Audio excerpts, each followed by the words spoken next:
man in a moment. Okay, you're supposed to come at 9 o'clock. I couldn't get here. Oh my God, I waited for you at 9. I got held up in traffic. There's all the traffic start coming out there, you know? And I just want to... I wrote down things to make it easier, so maybe you can get it over in 15 minutes. Okay. So, I'll do my best just And to... I've got if I can get some X-rays and MRIs and that, I can show it to my, Right. I can show it to my specialist that I've got hold of. Yeah. And he can maybe help. I don't know if he can, but you know, but he said to me he needs, you know, some I spoke to information. Mr. Herper yesterday for a very long time. So he's supposed to be here. Where is he? I spoke to him for a very long time yesterday. And he has to go to Palmerston North today. So that ruined that. And he told me he's already applied for a meeting with ACC. And they have literally said there's no point, right? And they give all these, it's just garbage. So literally he has applied for a meeting, he just hasn't done it through you. And he's now written off to them again in relation to other things. Yeah. Now, what I wanted to run through with you is a med cert, right? I've got things written down, bullet points, right? But I just want to go through these very, very quickly, right? Injury, symptoms, doctor's obligations, medical notes, medical files, ACC files, reports, sanity, criminally insane, brain injury, mental illness, fear and violence, old injury, new injury, spinal injury, neck injury, hand, leg injury, knee injury, blah, blah. Post-traumatic stress is always left out, right? And as Mr. Herper said yesterday, the doctor is supposed to fill out the forms. He's now applying for a lump sum for the attack that I had in the back of the police car. Now, he needs you to fill out those forms. Do you need for me to fill out the forms? If I have all the dates and everything, I will do it. Oh, the dates, I can give you the dates easy enough. It's the 20th of June. Do you want me to do that today? No, I don't want you to do that today. Okay. I just want to run through all this. Yeah, because that's just another... I'll do that. I'll come in to see you down at Northcote Wednesday or something like that. Yeah, okay, yeah. If you can you do me medication, because I might be away for up to 4 months. Mm-hmm. So if I get medication now and then I get 3 months worth before I go, then I'll be okay, won't I? Yeah, that's fine. So I can do that. So if I can get some today. But you just go through this first and then I'll do that, yeah. Right, so I feel like I'm a prisoner, a hostage and a captive, right? Mm. I have been state criminal kidnapped and set up for crimes I didn't commit. Using all the above vigilante acts in a blame the victim mentality. That's what ACC is up to, right? Defining my case are problems and solutions. Everybody creates a problem. Like, you're the end product of a lot of people's wrongdoings. Mm. You understand me? Well, okay. I ended up with you because of a lot of people's wrongdoings, right? Because I would never have come this far. I get passed from one doctor to another because ACC keeps manipulating the doctors, right? Now, I get held stagnant, stalemate, criminally to blackmail and ransom. Where's all your notes gone to? Well, this is the whole problem. Then, according to Birkenhead Medical Centre, they sent the case notes or the doctor's files and notes to you. So, they're leaving it on you that they disappeared. But the news transferred out. Exactly. And then we sent them all to whoever you went to. No, but there wasn't on when they went to you in the first place. Oh, I didn't have... Okay. No, you didn't have any in the first place. Oh, okay. So, but you didn't tell me that. I didn't know. Well, you know. No, it was your reception. I must ask Pookie. I'll ask Pookie. Your receptionist said all that came through was a little note. Oh. But Birkenhead Medical Centre said that they sent all the files. So, they were dumping it onto you. Mm. So, it's like everybody... Yeah. Right. Okay. So, everybody passes the buck. Yeah. Right. So, what you have is... You've got the provocation of someone who went after me in ACC, which was a lawyer, the chief legal counsel. He then manipulates every doctor along the way. Now, in this case, we've had death. There's been death in this case. Dr. Brett Rose committed suicide. Why? Because of this case. I don't think so. Oh, believe you me. He was threatened, intimidated. He was due to appear in court the day that he committed suicide. Why would he commit suicide? You have to... because he got me to sign a medical certificate, because I says to him, I never signed my medical certificates because it was only written up with chronic pain, and we had this massive argument, and all the injuries missing. If he had appeared in court, I could have proven in the court of law that I signed the medical certificate under duress, because I was being threatened by him to sign this medical certificate. Then they tried to accuse me of doing all this work and everything else. But anyway, they did all that. Now, I need to know the name of the medical expert who attended the secret meeting at Parliament on the 20th of June 2007. How do we find that out? Well, that should have been on the medical notes. It should have been on the medical files. This is where your colleagues, outside of yourself, are all covering each other's arse. I don't know who the medical specialist is. That secret meeting involved the Ministry of Health, the Ministry of Justice, the Crown Law Office, ACC, cabinet ministers, and this was all the whole setting me up for a crime so that they could avoid the crimes that they actually committed. They made false declarations in my name and then went out to cover it up and then compromised me again and again and again and again and again, and harassing me, stalking me, slandering me, labeling me, defaming me, to the point where I wouldn't go into an ACC office, and it started to affect me mentally. You know, I've got to the point where I can't even leave my house. You know what I mean? I say leave my house like. Can you type all this out for me? No, I'm going to give you this. No, I don't. That's no good for me to read. I need just everything typed out, and so I'm going to. This is what I have. This is what I'm dealing with in my case. Yeah. ACC staff management complaints, right? Ombudsman, Crown Law Office, Police, Ministry of Justice, Ministry of Health, Human Rights Commission, Health and Disability Commission, Police, IPCA, doctors, forensic psychiatrists, psychologists, Governor General. I'm going to say commissioners. These are all the people I have to deal with. I can't even deal with getting out of bed in the morning. I had to walk out of my house in Birkenhead. I left my home. Sorry, actually no, they moved me to Beach Haven. I walked out of my home because I was being harassed by the police every day, 20, 30 times a day. Yeah. I didn't want to make myself homeless, but I had to because I couldn't deal with the stress of it anymore and the harassment of it anymore. And it was the only way to get away from them. They don't know where I am. That's fine. I've slept in my car as well. You know. Yeah, I know you told me. Yeah. It's you know.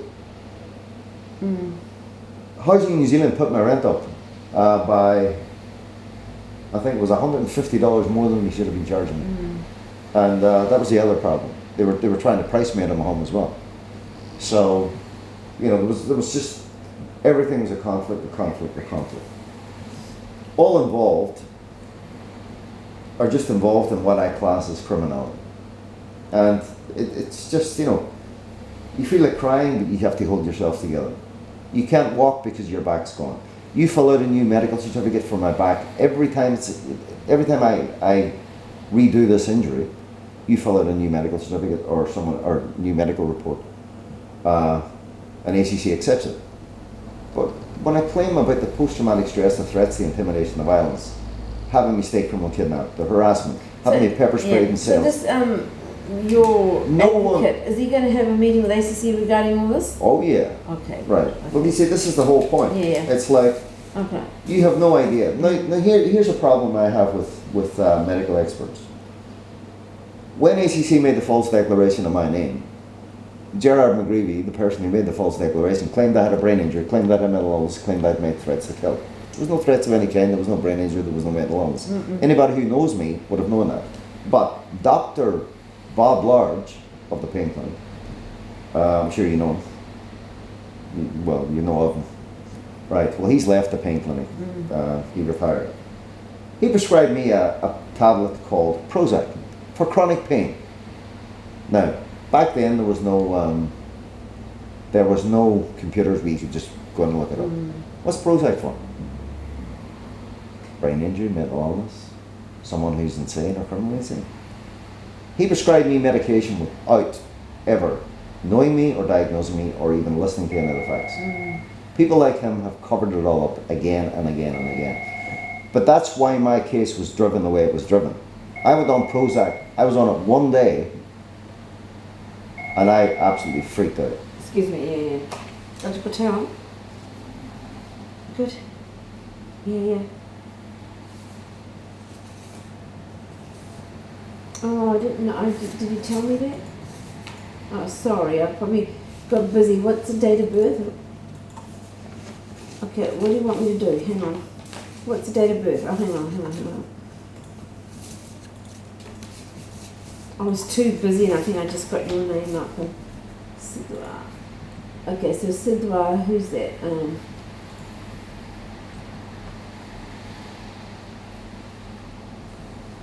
Okay, Ulrich, what does he need?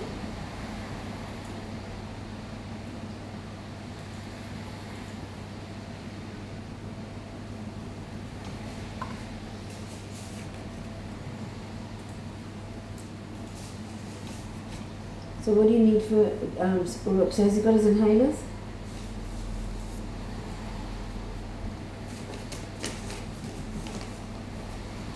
Okay, so I should do that.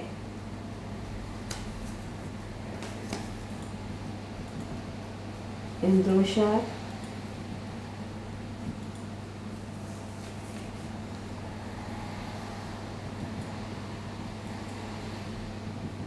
She said no. Is she allergic to penicillin?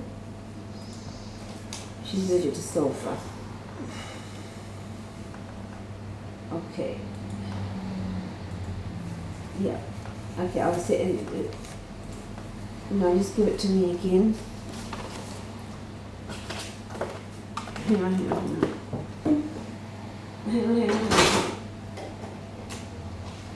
Oh, no, pharmacy. Give me the fax number.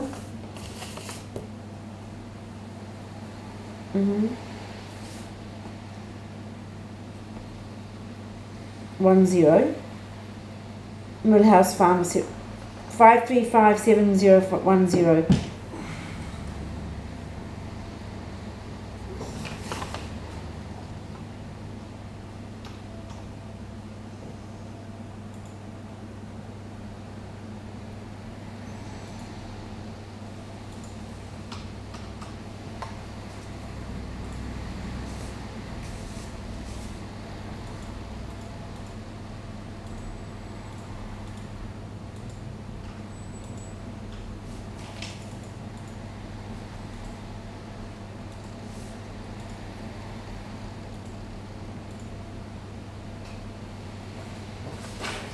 Five three seven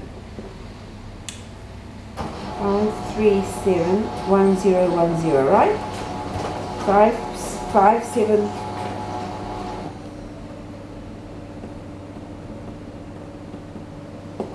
Okay, got it. Okay, I'll send it through. Okay.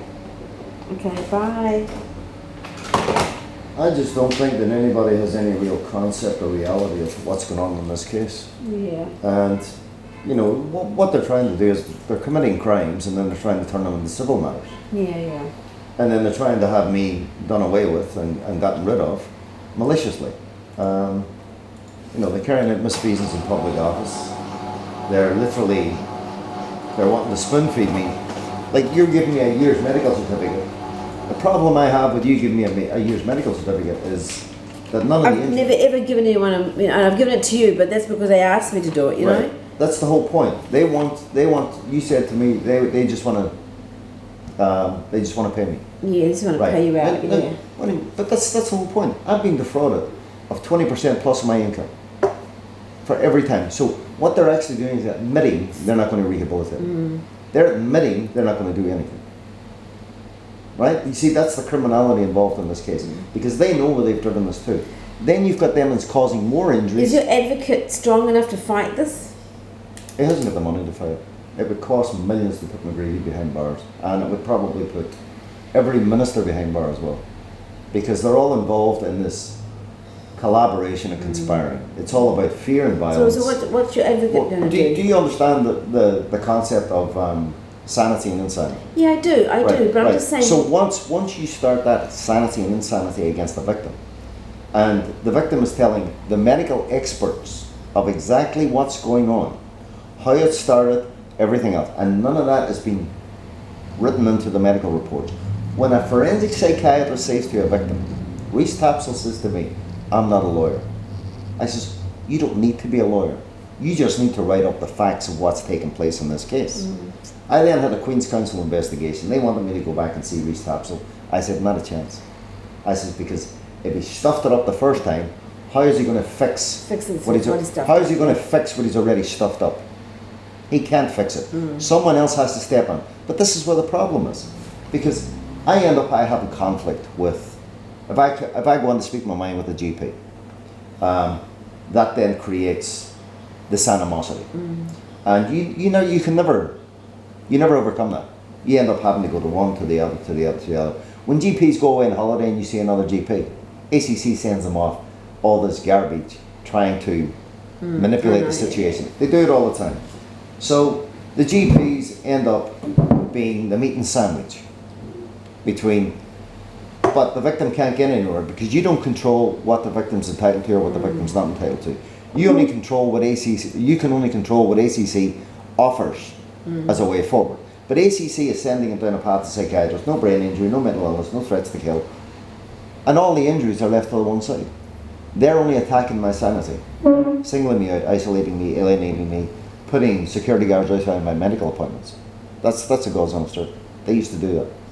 And it's all about intimidation. It's all about, we want your reaction. You know? And for years you laugh at it.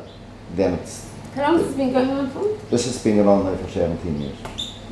And it's like, I haven't been near an ACC office now in 9-10 years, other than to drop off a form that I was asked to drop off, and I took my kids with me.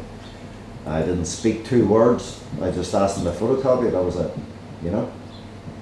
And it's been on for 17 years, and it's taken its toll, and they've caused me to suffer post-traumatic stress. They've done every crime that you can think of, and they provoked me in every way known to man. ACC will not sit down and discuss anything. They entered into a meeting or an agreement with me in 2006, and undertook that they were going to address everything and correct everything, and that went to, I got put in prison. And they made their agreement null and void. And since then, they've stopped all my entitlements, rehabilitation, medical treatment needs, which you were the doctor at the time. And you know what I mean? When I went from Brett Roach, they'd stopped all my rights, entitlements, rehabilitation, medical treatment needs. Wouldn't pay me for years at a time. And then they stopped them again then, probably about a year ago. Mm-hmm. So it's like they pay you when they want to, and then they just stop it when they want to. Mm-hmm. And then they create this stagnant, stalemate, criminally blackmailing, holding to ransom situation. And they call their actions reasonable. You know, this term reasonable really pisses me off. But it's all part and parcel of the antagonism. And I just think that, you know, I've been to the police over the assaults that I've had in police custody and everything else. But I have 2 arms with about 2 lead weights. I've driven my car, I would say probably 40 times in the last 10 years. That's how many times I've driven a car. And that is hard for me, right? It's like, but it's the neck, it's like, when I wake up, I can't move, right? It's like, when I tell everybody, I feel like I've got vertigo. I feel like I'm falling over, I'm losing my balance all the time. That happened from the back of that police car. And my friends haven't seen me, my friends see me once in 10 years. And I speak to him on the phone, and he goes, Mick, I'm not doing this. He won't talk on the phone, you know? And he goes, you know where I am, come see me. He goes, but I know if you're not well. And he goes, let me come see you. I says, I don't have a place to live at the moment. You know? And he used to come and see me when I was, you know, a couple of years ago. But I haven't gone out to see my friends. I've only seen them once, myself, going out in 10 years. Okay. Since they attacked me in the back of the police car. It's okay. I don't think you really you can even grasp the concept. Yeah, I can't. I can partially. But I'm just, you know, there's so much to like grasp, and you know. There's a lot of neglect. But I'm going to see if I can, because I remember Pookie saying that, you know, she had all these notes, and you transferred out, and I'm just going to see whether she's left here now, but I'll see whether she knows what she did with them. I think they probably transferred to Birkenhead. Well, everybody's suppressing all the facts, and. So why would Birkenhead hide them for, though? You know what I mean? Because there was notes in there about Dr. Brett Rhodes being threatened and stuff. Was there? Yeah. If I'd known that, we wouldn't have transferred them. Well, there was notes in there about Dr. Brett Rhodes being threatened and intimidated by Gerard McGreevy, and Gerard McGreevy was telling him how to do his job. And Gerard McGreevy knows how to manipulate the law, and he uses fear and violence to do it. That's how he turns himself into a victim and turns everybody else into a villain. This guy is one of the most evil lawyers I've ever come across. And he hasn't just done it with me, he's done it with hundreds of claimants of ACC. But no one has actually grasped on. And that's why they pay him so much money to do that. Exactly. It's like he's saving the organisation millions. But what they don't realise is, in my case alone, he spent over $6 million stalking me every day, harassing me, criminally harassing me, even my family. I mean, I haven't got very much to lose now. I mean, say, I'm divorced. I have 2 beautiful kids, but I have nothing to lose. My health and well-being has gone right downhill, and I struggle every day, and I mean really struggle every day, and it gets harder. And I'm trying to hold on to the little bit of life that I have in Thailand, and you know, my girlfriend and everything else. Where's your girlfriend now? Thailand? She's in Thailand. Do you go to Thailand now? That's where I live. Okay. That's where I want to live. Yeah. It's, So why don't you just go live there and... I like the heat because one, I'd have to get a 10-year visa, and it costs a lot of money and stuff. I have to then sort out then with getting paid by ACC. Then I've got the extra medical cost because it's a lot higher because I'm a foreigner there. I mean, there's a lot of different concepts to it, and it's not just easy. But I mean, it's the part of life that's just keeping me going at the minute, you know. I'm just going to write down. And my kids, you know. Yeah. I want to ring Cookie because I know there was a big folder there. I've been driven so far into the ground, and you know, a lot of people have helped me because everything I've ever had, I've given to other people. Yeah. I know you're a giver. Yeah. I don't. It's like I will give my last to anybody who, you know what I mean. That's just the way I am. You know, it's like my mother taught me if you've got £2 in your pocket, and someone's hungry, you can come home for a meal. Yeah, that's or you can go to your brothers and sisters for a meal. Give them £2. Yeah, and we do that too. In our culture too, you know, if there's anyone there, we never let them go home without a feed, you know? So it's but what people don't realise is, yes, I had a dispute with Gerard and Greavy, but I was being set up from day one. He intentionally, he wrote out an attendant care form and paid me $76,000, but he wrote a false declaration on it. My wife had left her employment to facilitate the level of required care. He then paid my wife $20,000 that he was supposed to pay to me. So you see, I didn't run after money. I want to get to the best I could be. And then he claimed he had a conversation with me, and I went, that's how he covered his arse. He was going to do me and he actually admitted to my face, he was going to do me for the fraud, for the false declaration. Only I was honest about it. And I came forward and I was honest about it. So then he tried to hide behind the $20,000 to take away focus away from the fact that he planned to set me up. And then I had the Queen's Counsel investigation, and I proved he lied. But what I don't understand is, why did everybody still support this guy? Because they pay him. But they're... I know, but it's an inside game, you know? It's an inside game. Dr. Patel. Good, thank you.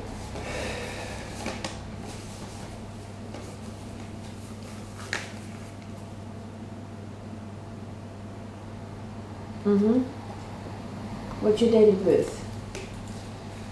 There's something. I think so. Hang on, 15th of October. Hang on. 15th of October, right?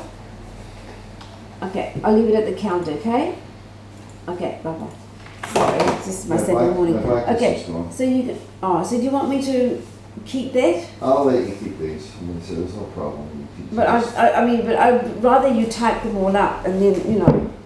Well, I'll take them and type them up. Yeah, type them, and then when I scan it, and then I've got something, you know, to go on. And listen, okay. My handwriting is rubbish, I know. Yeah. But like at the end of the day, I've been thrown under a bus. Yeah. Again and again and again and again and again. There's never any end to it. And but my quality of life is literally gone. My neck's gone, my back's gone. And I don't see the point in doing that X-ray because it's not broken. So it's not going to show anything. No, but I can get an MRI from it. But I mean, I have got a specialist who might see you, you know, but anyway, this is... Right, well, I want everything. Look, I'll tell you what I need. I need a forensic psychiatrist to redo all the proper reports. But you have to get an advocate to do that. Right. Yeah. Well, what we need is the forensic psychiatrist who is not going to cover it up to literally hold me criminally to ransom. He's going to have to throw some of his colleagues under a bus. He's going to have to do it whether he likes it or not. And that's the problem that we have. Nobody wants to throw anybody under the bus. It's like, what angers me is, I'm left to have conflict with the GP. And then the GP ends up with her back put up or his back put up. It's like I went overseas and I came back and Dr. Anderson, before I went away, everything was fine. She'd just taken over the surgery in Ottawa Road. And I walked in. She nearly jumped over the table at me. And I'm sitting there going, I nearly shit a brick. I really did. I was totally in What did she say to you? One point she said, get a job, right? And I just, and she came over the table at me. It was like it was a pre-planned thing. No, just they get frustrated. They just don't want, you know. And she didn't want to have to address anything, but she was in a lot of discussions with ACC though. Okay, so you're going overseas, right? You're going overseas? I'm going overseas on the 11th of October. For what, just a break? No, I'm going to get my back looked at. Okay. I'm definitely going to get someone to look at my back. Okay. I've checked all that out. So you need pramiprazole? What else do you need? I need, I don't like taking medications. I really don't. But tell me what you need. So you just got it there if you need it, because it's going to cost you. Does it cost money over there? Not. Yeah, it all costs money over there. Yeah. But I can see a doctor over there. But like at the end of the day, I would rather take the stomach tablets with me at least. Yeah, pramiprazole. What else would you like? Well, you can't take diazepam over there. No. You can't take lorazepam. Oh, you can take lorazepam. You can take lorazepam. So yeah, maybe give me lorazepam. Don't like taking them like this, you know. So those two things? Yeah. Okay. And anything else? well,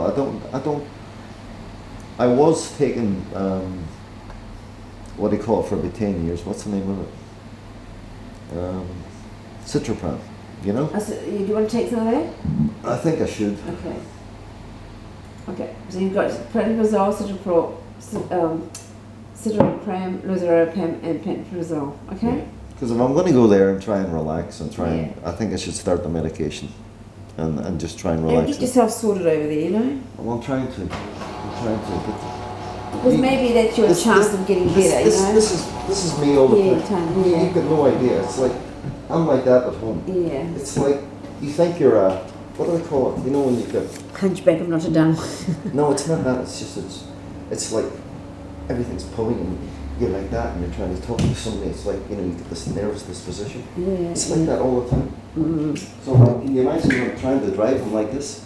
I can't. I'm afraid to turn my head because you get dizzy. Yeah. Okay, so I'll give you 90 lorazepam. Yeah. You got 90 citalopram. Yeah. Okay. So type that out for me before you leave. Okay. I will do that. Okay, cool. So I'll see you before then. Yeah. And I'm away this next weekend and we're back. Okay. Right. No, I'll come to Northcote, but I want to leave that. What was it, David? David wants me to get there's some form you fill out for a lump sum payment for the neck injury and my arms, right? Yeah. I need to do that. But then I need to get the post-traumatic. I don't think you I'll can... add post-traumatic stress to it. But you added it before and they took it off. Yeah. They took it off because it's not filled in a proper medical form, like the injury. Yeah. Well, I can do that on ACC. Well, I'll do that. If you do that, then we're laughing. Well, I wouldn't say we're laughing. I already lost 17 years. Yeah, well, I'll do 17 years of post-traumatic, you know, okay? Okay, thank you, Doc. Right. No worries. So I need some, background information to type all that up, okay? Well... Type all that up in like a summary, and then I'll type it up in a summary and give it to me. What I'll do is I'll go to David Hepbury and I'll ask him to write up a summary. Yeah, summary, yeah. Because I think he's got all the information. He's got a lot of it. Yeah. Okay. Tell me to write me a summary and then I can put it into my notes, you know? Right, well I'll not come see you this Wednesday, I'll come and see you next Wednesday or the Wednesday after. Okay, cool. No worries. Okay, thanks Doc. Bye-bye. See you, bye-bye.